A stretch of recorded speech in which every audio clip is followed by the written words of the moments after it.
Hello dear students, welcome to my English video class for 6th January 2022.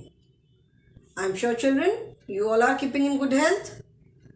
Do take very good care of yourselves, not only from coronavirus but for this extreme weather also. बहुत ज़्यादा ठंडा भी हो रही है, तो अपना ध्यान रखो, keep yourself covered, stay indoors, follow all the safety precautions along with all the COVID protocols. Stay happy, healthy and safe children. Health is the most important thing. So do take very good care of yourself. Listen to your parents. Be obedient children. अच्छे बच्चों की तरह parents की बात मानना and stay healthy. We have started with chapter number 8. We have done the explanation part. इसका explanation part, इसको मतलब स्टोरी क्या थी मैंने बता दिया है. रीडिंग भी हमने कर लिया है. इसके मैंने स्पेल वेल वर्ड्स लिखवा दिए, वर्ड मीनिंग्स लिखवा दिया. Only 3 word meanings are there. So I hope children you have written the spell well words and word meanings in your English notebook, and we have done comprehension. comprehension हमने start किया है. अभी उसमें हमने ए exercise जो है कि read the sentences and take the correct one, वो हमने कर लिया. 2 सेंटेंसेस आर गिवन और दोनों में से जो करेक्ट सेंटेंस है उस पर हमें टिक लगाना था. So that we have done in the book. Spell well words and word meaning you were supposed to write in your English notebook. So I hope you all have written. Now today children we will be doing question answers. And question answers भी आपको आपकी English notebook में लिखने हैं because you have to write the answers in complete sentence. Okay? So I hope everyone is ready with their notebooks as well. आपकी अपनी English course book के साथ साथ notebook भी मैं निकालना है आपको. And page number is 80. Answer the following questions. Now children, answer in English. When we write the answer, we write the answer in complete sentence. ठीक है, आपको सिर्फ एक वर्ड नहीं लिखना है. इससे the question is where do the jackal and the turtle meet? कहाँ मिलते हैं वो लोग? So we know that they meet at the river bank. So you have to write the answer in complete sentence. आपको सिर्फ at the river bank नहीं लिखना है. This is not one word answer. या choose the correct option नहीं है. Okay, so take out your English notebook as well. Answer ANSWER. Answer the following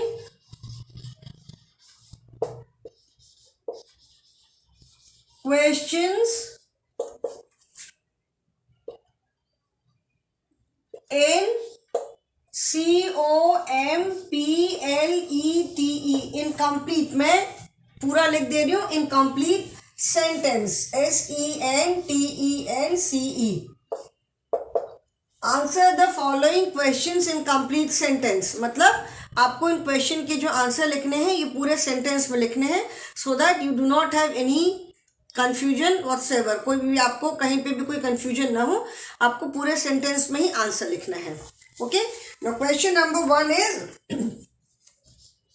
where do the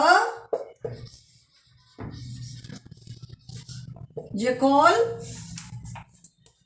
and the turtle meet? jackal और turtle कहाँ मिलते हैं रोज? So story में क्या पढ़ा कि every evening they meet at the river bank. कहाँ मिलते हैं वो? They meet at the river bank. ठीक है, every evening the 2 friends meet at the river bank. तो जैसे मैंने पहले भी बताया था कि when you write the answer, आधा आंसर तो क्वेश्चन में ही मिल जाता है. Where do the jackal and the turtle meet? The jackal and the turtle meet at the river bank every evening. और we can start the answer with every evening also. Answer EVERY. Every evening the jackal and the turtle TURTLE. Every evening the jackal and the turtle meet at the RIVER river bank.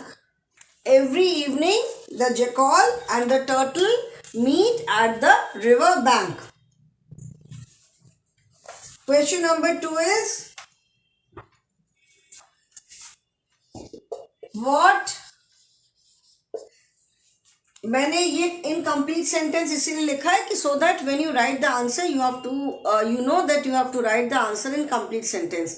अभी इसमें सिर्फ one word नहीं लिखना है, river bank. Question number 2 is, what does Tingo bring for Jingo. ठीक है, तो अभी ये पता है कि टिंगो जिंगो के लिए क्या लेकर आता था, fish.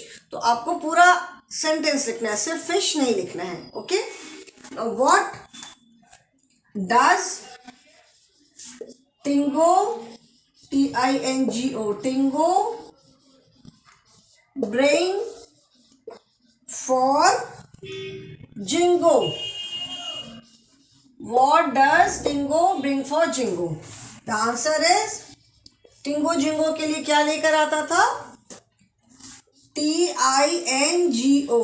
Tingo brings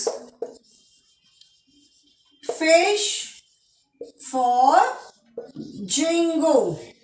Tingo Jingo के लिए क्या लाता था, फिश लाता था.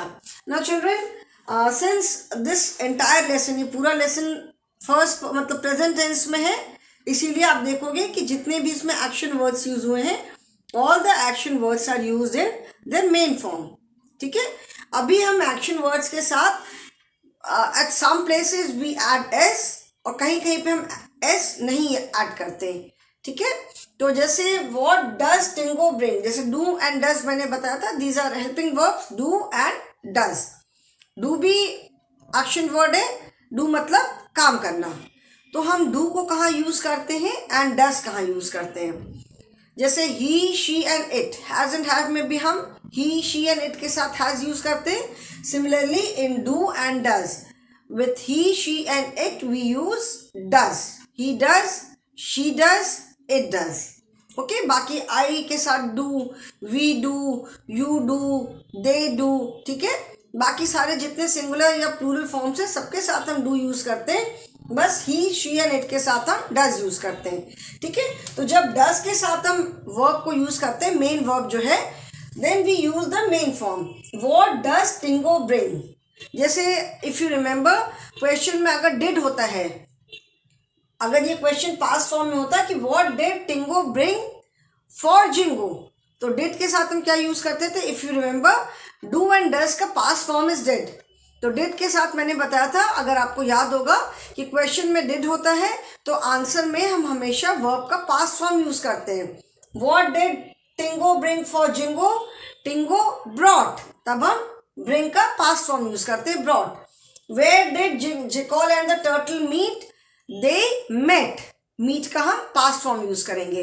अभी क्वेश्चन में क्या है, व्हाट डज प्रेजेंट फॉर्म में है, तो जब डज यूज होता है क्वेश्चन में, तो आंसर जब हम लिखते हैं, then we add S with the helping with the main verb. ठीक है, क्वेश्चन में जब डज होगा तो आंसर जब हम लिखेंगे तो मेन जो वर्ब है उसके साथ हम एस ऐड करते हैं.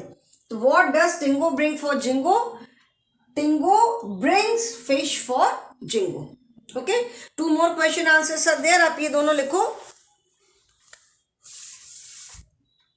Since I have to write 2, तो इसलिए पहले इरेज करके, I hope everyone has written. अगर नहीं लिखा है तो you can always take a screenshot.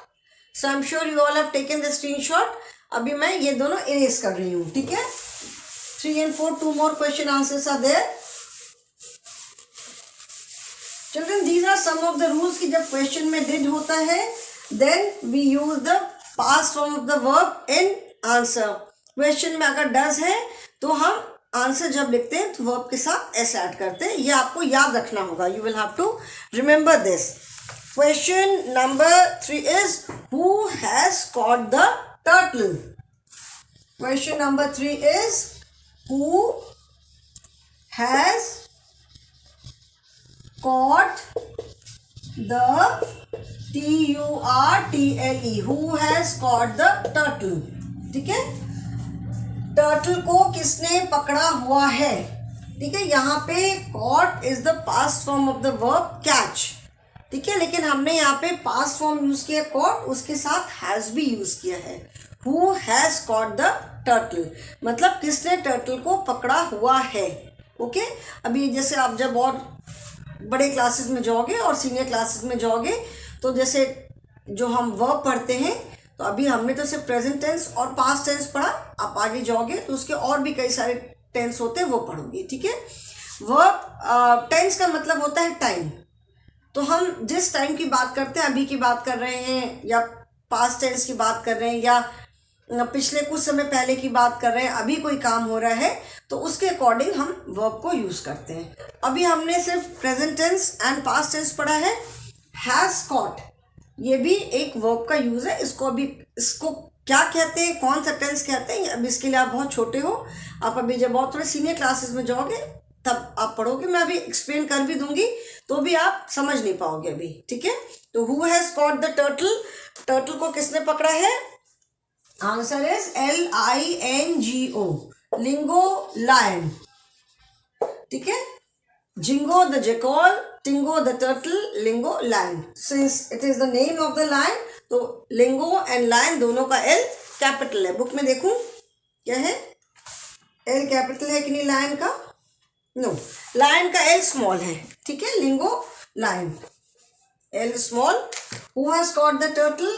Lingo lion has CAUGHT, caught the TURTLE, turtle. आपको सिर्फ who की जगह, who मतलब कौन, who is a question word, so you just have to replace this question word with answer. who किसने, तो who की जगह बस आपको जिसने पकड़ा था उसका नाम लिखना है, लिंगो लायन। बाकी रेस्ट ऑफ द आंसर जो है वो क्वेश्चन में ही है। Who has caught the turtle, बस हु की जगह लिंगो लायन लिख दिया आपने और आपका आंसर कंप्लीट हो गया। Lingo lion has caught the turtle. ठीक है, सो बहुत ज़्यादा जैसे याद करने की ज़रूरत भी नहीं है। What does Tingo bring for Jingo, Tingo brings fish. What मतलब क्या, तो वॉट की जगह आपको बस फिश लिखना है। ठीक है, तो Tingo brings fish for Jingo. Question number 4 is what does Jingo, what does Jingo tell the lion to do? ठीक है, जिंगो जो है वो लायन को क्या करने को कहता है, क्या उसने बोला, उसने बोला ना कि you put the turtle in the river, the water will make the shell soft. उसे क्या बोला था कि आप इसको टर्टल को पानी में डाल दो तो पानी से इसका जो शेल है वो सॉफ्ट हो जाएगा, फिर आप इजीली तोड़ लोगे। So what does Jingo tell, again यहाँ पे देखो क्वेश्चन में डज है, तो जो मेन फॉर्म है वर्ब का उसको हमने ऐसे यूज किया टेल। जब हम आंसर लिखेंगे तो हम इसमें एस ऐड करेंगे बिकॉज क्वेश्चन में डज है। Okay, so what does Jingo tell Lingo, the answer is Jingo tells. Answer में क्या हो जाएगा, Jingo tells. Jingo tells the lion to put the turtle in the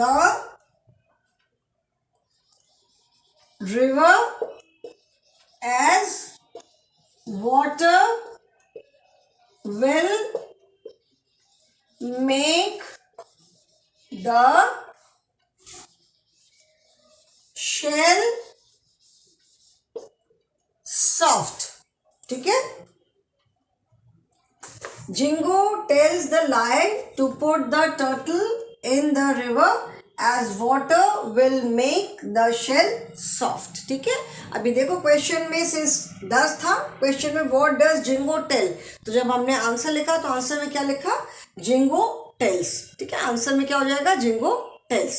okay, Jingo tells lion to put the turtle in the river as water will make the shell soft। Now write this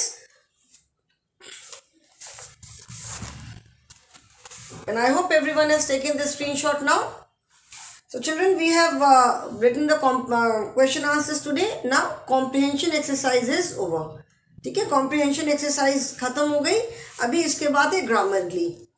and in grammar, in this lesson we will be talking about joining words. ठीक है? So since time is over today, next class में हम grammar discuss करेंगे. So that is all for the day, children. Thank you and have a good day.